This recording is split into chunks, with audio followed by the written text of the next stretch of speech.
আমার চ্যানেলে তোমাদের সকলকে স্বাগত। আজ আমরা ক্লাস 3 রায়ান মার্টিন প্রশ্নবিচিত্র থেকে অঙ্কের দ্বিতীয় পর্যায়ক্রমিক মূল্যায়নের চতুর্থ স্কুল সলভ করব।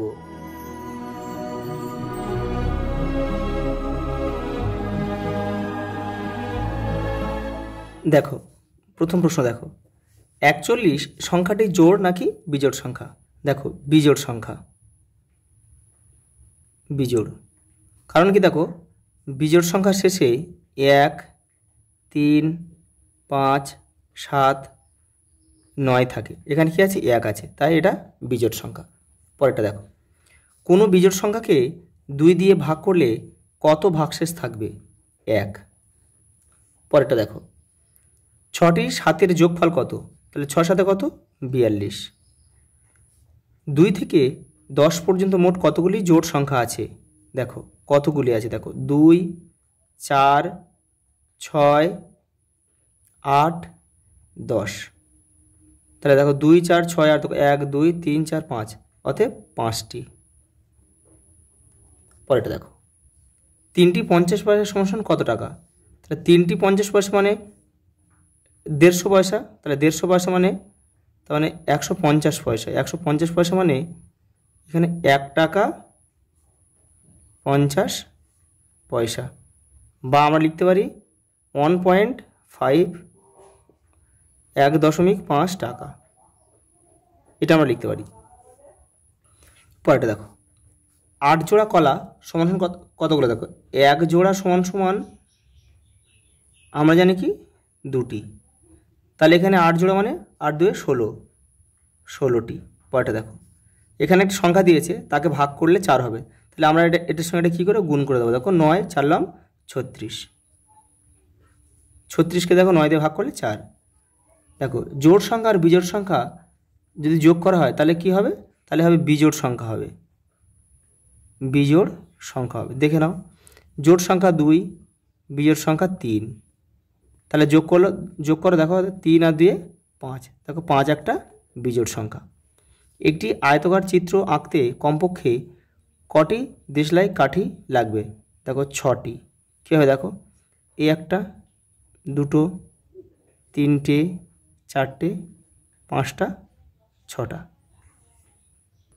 পরেরটা দেখো, 2 অঙ্কের বৃহত্তম জোড় সংখ্যাটি কত? দেখো বৃহত্তম জোড় হচ্ছে 98। পরেরটা দেখো, ভাজক ভাগশেষের থেকে বড় হয়, বড় হয়। 9টি 8-এর যোগফল, তাহলে 9টি 8, তাহলে 8 × 72। পরেরটা দেখো, ভাজ্য সমান সমান আমরা কি লিখতে পারি? ভাজক গুণ ভাগফল যোগ ভাগশেষ, ভাগশেষ। পরেরটা দেখো, গুণফল নির্ণয় করো। দেখো 18, 5 18 কত? 90। দেখো 15 জোড়া কলা মানে 1 জোড়া মানে আমরা জানি 2টি, তাহলে 15 দিয়ে 30। পরেরটা দেখো, বিজোড় সংখ্যার এককের ঘরে কোন কোন সংখ্যা থাকে? দেখো 1, 3, 5, 7, 9 অঙ্ক থাকতেই হবে। পরেরটা দেখো, 3 দাগের, একটি চতুর্ভুজের 4টি বাহু আছে, 4টি। জোড় সংখ্যা সর্বদা 2 দ্বারা বিভাজ্য। 2 অঙ্কের ক্ষুদ্রতম বিজোড় সংখ্যা কত? দেখো ক্ষুদ্রতম বিজোড় সংখ্যা বলেছে, 2 অঙ্কের ক্ষুদ্রতম, মানে 2 অঙ্ক মানে আমাদের 10 থেকে শুরু, তাহলে 10 হচ্ছে জোড় সংখ্যা, তারপরে আছে 11। দেখো 1 টাকা সমান 100 পয়সা। দেখো 4 দাগে, পাশের বাক্সের সংখ্যাগুলির মধ্যে মোট কটি সংখ্যা 2 দিয়ে ও কটি সংখ্যা 3 দিয়ে বিভাজ্য লেখো। দেখো 2 দিয়ে বিভাজ্য নিয়ম কি? যাদের শেষে 0 0 2 4 6 8 আছে, দেখো তাহলে এই যে 1টা 2টো 3টে 4টে 5টা, তাহলে 5টা সংখ্যা হচ্ছে 2 দ্বারা বিভাজ্য। আর 3 দ্বারা বিভাজ্য কোনগুলো? যেসব সংখ্যার অঙ্কগুলির যোগফল 3 দ্বারা মিলে যাবে সেগুলো কিন্তু 3 দ্বারা বিভাজ্য। যেমন দেখো 81, দেখো 81 মানে দেখো 8 আর 1 9, তাহলে 9 হচ্ছে 3 দিয়ে যায়, তাহলে এটা হচ্ছে 3 দ্বারা বিভাজ্য। দেখো এটা দেখো 3 আর 2 5, 5 আর 9, তাহলে 9 হচ্ছে 3 দিয়ে মিলে যায়, তাহলে এটাও 3 দিয়ে যাবে। দেখো এটা 300 মানে 3 দিয়ে যাবে, 3 100 300। এটা দেখো 8 একে 9 আর 3 এ 12, 12 হচ্ছে 3 দিয়ে যায়। এবার দেখো 3 আর 7 10, 7 আর 7 3 10 আর 18, 18 3 দিয়ে যায়, তাহলে এটাও কিন্তু তোমার 3 দিয়ে বিভাজ্য। দেখো 2 আর 3, এটাও 3 দিয়ে যায়। দেখো এটা 2 আর 5 আছে, 7 যাবে না এটা। দেখো 8 একে 9, 9 আর 3 12, তাহলে 12 3 দিয়ে যায়। তাহলে কতগুলো সংখ্যা হচ্ছে দেখো 1 2 3 4 5 6 7।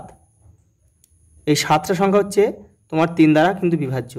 1 2 3 4 5 6 7, তাহলে 7টা সংখ্যা হচ্ছে 3 দ্বারা বিভাজ্য। পরেরটা দেখো, বিন্যাস সম্পূর্ণ করো। দেখো কি দিয়েছে, দেখো একটা তীর চিহ্ন দিয়েছে, এখানে একটা রয়েছে, এখানে একটা রয়েছে, এখানে দুটো, তাহলে এখানেও দুটো হবে। দেখো তাহলে প্রথম ঘরে উপরের দিকে, দ্বিতীয় ঘরে নিচের দিকে। তারপরে দেখো এই ঘরটা উপরের দিকে, তাহলে এই ঘরটা নিচের দিকে হবে, এবং নিচের দিকে কটা হবে, দুটো হবে, 1 2।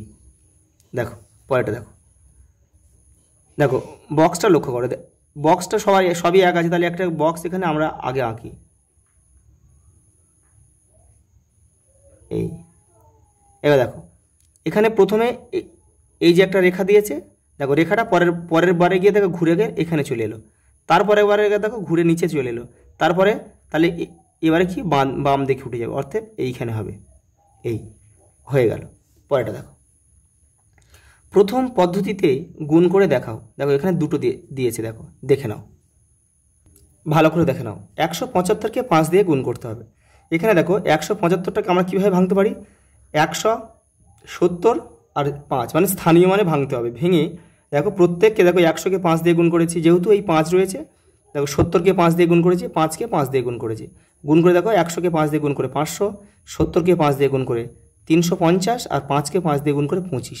তাহলে 500, 350 আর 25টা আমরা আলাদা করে যোগ করলাম, যোগ করে কত হলো দেখো 875। এটাই হচ্ছে আমাদের প্রথম পদ্ধতি গুণের। দেখো আরেকটা রয়েছে, এই যে দেখে নাও একইভাবে 102 রয়েছে।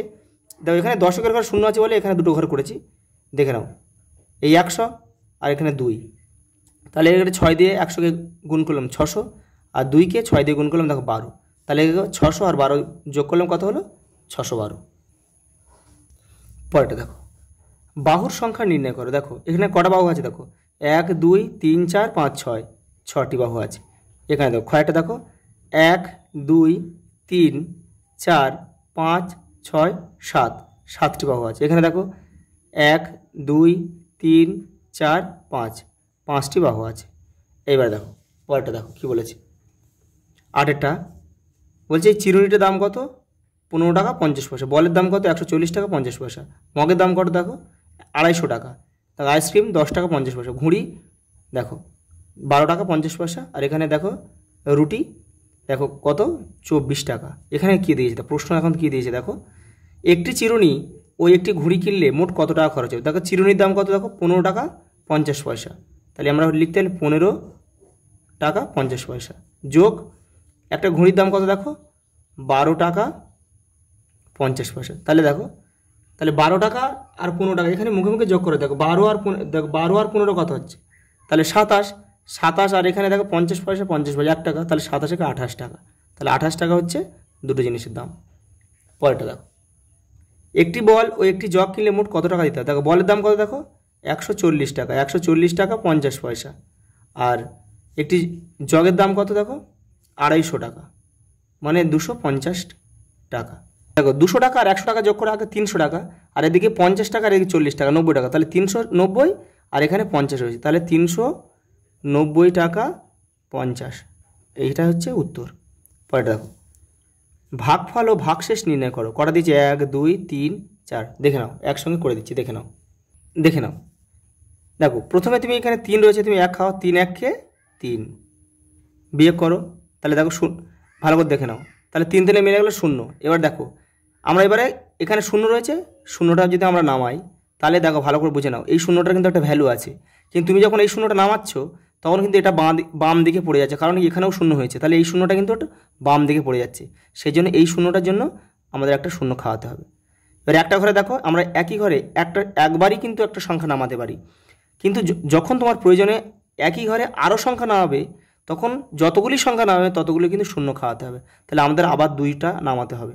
তাহলে একটা ঘরে যখন দুটো সংখ্যা নামালাম তখন এই সংখ্যাটার জন্য কিন্তু আরেকটা শূন্য আমাদের খাওয়াতে হবে। তাহলে উত্তর কী হয়ে গেল? আমাদের হয়ে গেল 100। 100 হচ্ছে কি ভাগফল, আর এটা হচ্ছে ভাগশেষ। ঠিক আছে, তাহলে দেখো 3 দিয়ে যদি আমরা 3 দিয়ে যদি আমরা 100 গুণ করি তাহলে আমরা এটা লিখতে পারি 300 লিখতে পারি। অতএব এটা হচ্ছে ভাগফল আর নিচেটা হচ্ছে ভাগশেষ। পরেরটা দেখো, দেখো 5 একে 5। দেখো এই 2 নামছে, দেখো 2 ছোট, তাহলে দেখো আরেকটা সংখ্যা নামাতে হবে। তাহলে একই ঘরে যখন আরেকটা সংখ্যা নামাবে তখন কিন্তু তার জন্য একটা শূন্য তোমাকে খাওয়াতেই হবে। তাহলে শূন্য খাইয়ে 26 হলো। তাহলে দেখো 5 5 কত 25, 1। তাহলে এটা কিন্তু ভাগফল, এটা আমাদের ভাগশেষ। দেখো গয়টা দেখো, এখানে 50 আছে, 5 ছোট, তাহলে পুরোটা নিতে হবে। দেখো 7 7 49, তাহলে বিয়োগ করো 1, তাহলে এটা ভাগফল, এটা ভাগশেষ। দেখো 4 ছোট, তাহলে দুটো নিতে হবে। তাহলে দেখো 5 9 45, দেখো 3, তাহলে এটা ভাগফল, এটা ভাগশেষ। দেখো একটা যোগ দিয়েছে, দেখো দেখো যোগ করো 0 0 0, 3 5 15, দেখো 15 5 হাতে থাকে 1, তাহলে 1, তাহলে 2 1 3, 3 আর 5 8, দেখো 8 বসাও, হাতে কিছু নেই, তাহলে এখানে যোগ করে দাও 2 1 3 1 4, তাহলে 48 টাকা 50 পয়সা। দেখো একটা বিয়োগ দিয়েছে, এবারে দেখো 0 0 মিলে গেল, দেখো 5 5 মিলে গেল 0, এটা পয়সা লেখো, এটা টাকা। দেখো তাহলে 2 এর কয় দাও 8, 2 এর কয় দাও 10, দেখো 8, হাতে থাকে 1, 1 আর 1 2, 2 এর কয় দাও 4 2, তাহলে 28 টাকা 0 পয়সা, এটাই উত্তর। পরেরটা দেখো 11টা, মা দোকানে গিয়ে 5টি পুতুল কিনলেন, প্রতিটি পুতুলের দাম 123 টাকা, তাহলে মা মোট কত টাকার পুতুল কিনলেন? তাহলে এটাই গুণ করতে হবে। দেখো তাহলে 123 গুণ 5, তাহলে করো। দেখো আমি এখানে পাশে করে দিচ্ছি। দেখো 3 5 15 5, হাতে থাকে 1, 5 2 10 আর 1 ছিল 11 1, হাতে থাকে 1, 5 1 5 1 6, তাহলে 615 টাকা পুতুল মা কিনলেন। পরেরটা দেখো 260টি চকলেটকে 8টি বাক্সে সমান সংখ্যায় ভাগ করে রাখার পর আর কতগুলি চকলেট বাইরে অবশিষ্ট থাকবে? দেখো তাহলে এখানে ভাগ করতে হবে, ভাগটা কিন্তু মিলবে না যেহেতু অবশিষ্ট থাকবে বলেছে। দেখে নাও, দেখো 8 3 8 কত 24, 2 0, দেখো 8 2 16, হ্যাঁ দেখো কত 4, দেখো তাহলে এই 4টা কিন্তু অবশিষ্ট, এটা ভাগফল, আর এটা কিন্তু উত্তর চেয়েছে কতগুলো অবশিষ্ট থাকবে 4টি, এটাই উত্তর আমাদের। পরেরটা দেখো, দিদিমণি ক্লাসে 285টি খাতা নিয়ে এলেন, প্রত্যেককে 7টি করে খাতা দেবেন। তাহলে কি করতে হবে? দেখো কতজনকে খাতা দিতে পারবেন এবং কতগুলি খাতা দিদিমণির কাছে পড়ে থাকবে, দেখো এটাও কিন্তু ভাগ করতে হবে। তাহলে আমরা কি করব? দেখো এটা ভাগ করে দাও, 4 সাথে দেখো 4 সাথে 28 করে দাও, যে মিলে গেল মানে কিন্তু এখানে শূন্য খাওয়াতে হবে একটা। তারপর দেখো এই 5 নেমে গেল, অর্থাৎ 40 জনকে দিতে পারবে আর 5টি খাতা হচ্ছে অবশিষ্ট থাকবে।